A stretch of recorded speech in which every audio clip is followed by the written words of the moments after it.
Hello everyone, my name is Logan. Welcome back to the lecture hall. Today we're going to be covering section 2.3, calculating limits using the limit laws.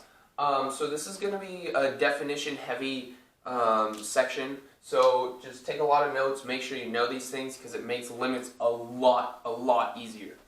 Alright, so let's go on to the first one. Limit, for these it's all as x approaches a, but I'm not going to say it. I'm just going to say limit and blank. So for number one, limit of f of x plus g of x is equal to the limit of f of x plus the limit of g of x. Alright? 2. The limit of f of x minus g of x is equal to the limit of f of x minus the limit of g of x.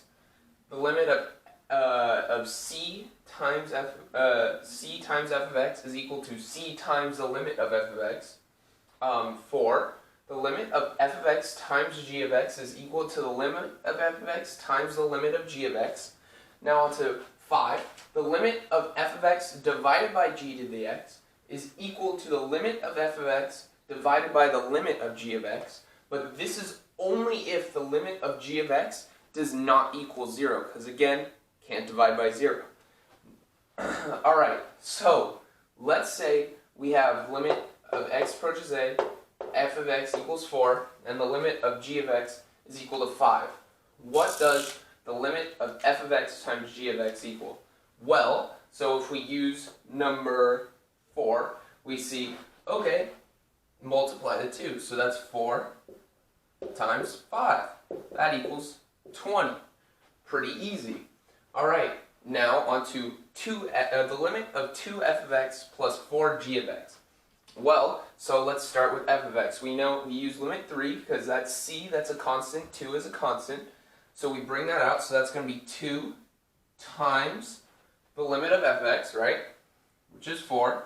And then you add 4, because that's a constant, times the limit of g of x, which is 5, which is equal to 28. Because 8 plus 20 is equal to 28. So now on to the last one. Limit of 5 f of x minus 2g of x. Well, that's just 5 times 4 plus, or minus, I'm sorry, and we use the second law.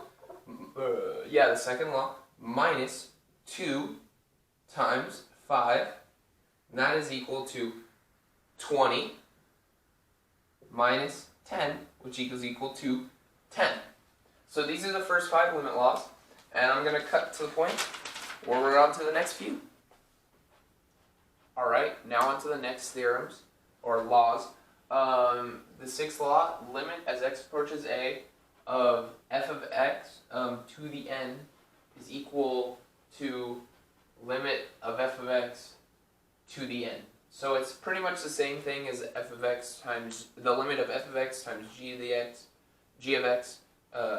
It's pretty much the same as that, but it's just multiplying f of x by itself n times. 7. The limit of c, which is a constant, as x approaches a, is still equal to c.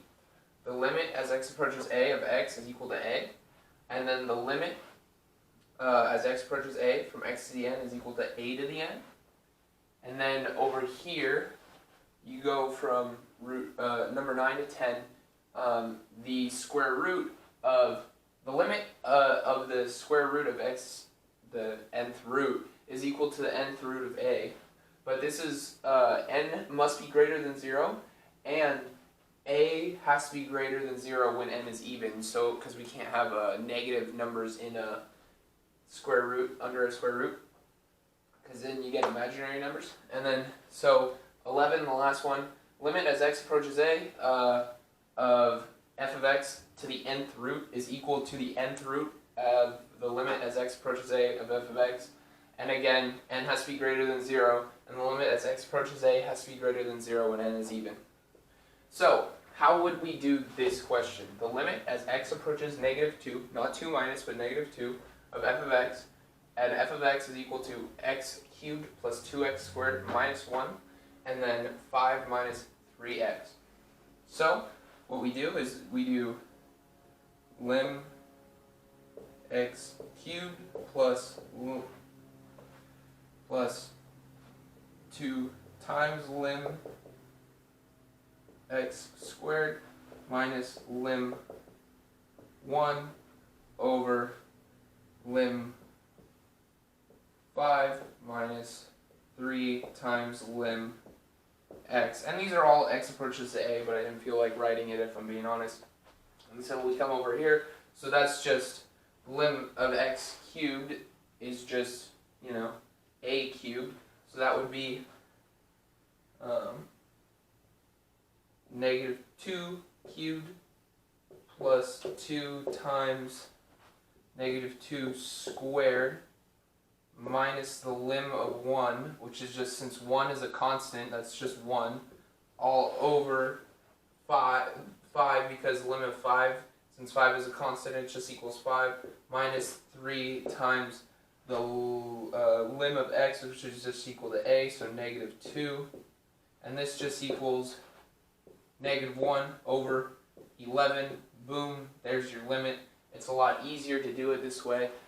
So yeah, now on to the next stuff. Okay, on to the direct substitution property. If f of x is a polynomial or a rational function, and a is in the domain of f, then the limit as x approaches a of f of x is equal to f of a. But this is if and only if the function is continuous at a. And then now we have our next theorem. Okay, well, let me explain this a little bit more. So pretty much, if the function is continuous at a, then that means that there's a value that exists there. So, but not every function will be continuous at a. But when it is continuous at a, limit as x approaches a of f of x is equal to f of a. So, now on to our first theorem. And we've already seen this one before. The limit of x approaches a of f of x is equal to L if and only if the limit of x approaches a minus of f of x is equal to the limit of x approaches a plus f of x, which is equal to L. So the limit only exists if both sides converge to the same spot. Now, next theorem, theorem 2, if f of x is less than g of x when x approaches a, and the limits of both f of x and g of x exists, then the limit as x approaches a of f of x is less than or equal to the limit of x approaches a of g of x. So pretty much, if f of x is smaller than g of x, and they're both defined at a, then the limit of f of x is going to be smaller than g of x. Alright, so the final theorem of the lesson, we're going to be talking about the squeeze theorem. So if f of x is less than or equal to g of x, and is less than or equal to h of x at x equals a, or when x approaches a, and the limit as x approaches a of f of x is equal to the limit as x approaches a of h of x is equal to L, that means the limit of x approaches a of g of x is equal to L.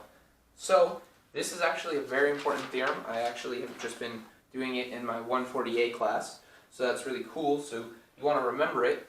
We're not going to go over the proof of that today because, well, this is Math 2A and you'll do that in 140A.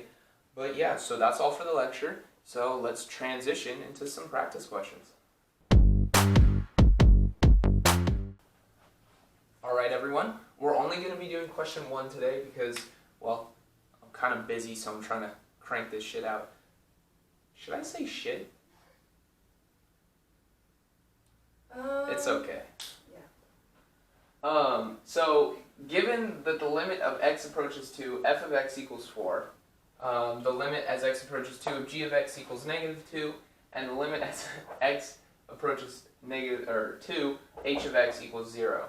So now find the limits if they exist. So, first one, f of x plus 5 times g to the x. Well, so that equals 4 plus 5 times 2. Because we can just do the direct substitution because it works, which will equal 4 plus 10 which equals 14. Alright, so now on to B. Limit as x approaches 2 of g to the x cubed, and so that is just equal to the limit of g to the x as it approaches 2, which is negative 2, cubed, which is equal to negative 8, because since it's to the an odd degree, the negative stays, so it'll be negative. Now on to the limit as x approaches 2 of the square root of f of x. Well, first thing we got to check is this limit greater than 0? It's 4, it is. So that is equal to 4 square root, which is equal to 2.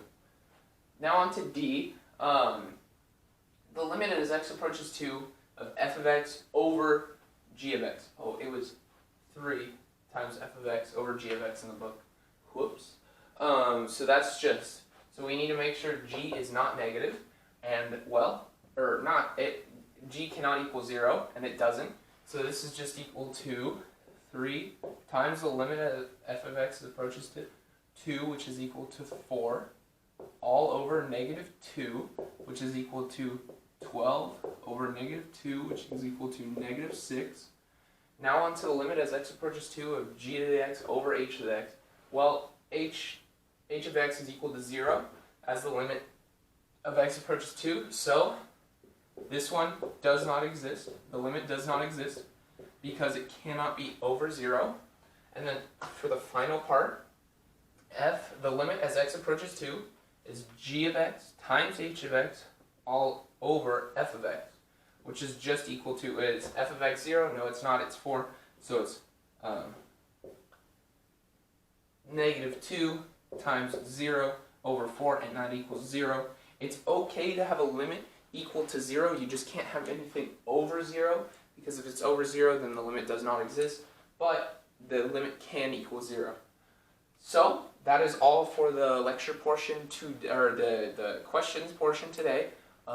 Sorry the videos have slowed down. I'm going home for Thanksgiving, so I can't. I've been trying to cram, get some work done in like real school. So have a happy Thanksgiving and have a great day.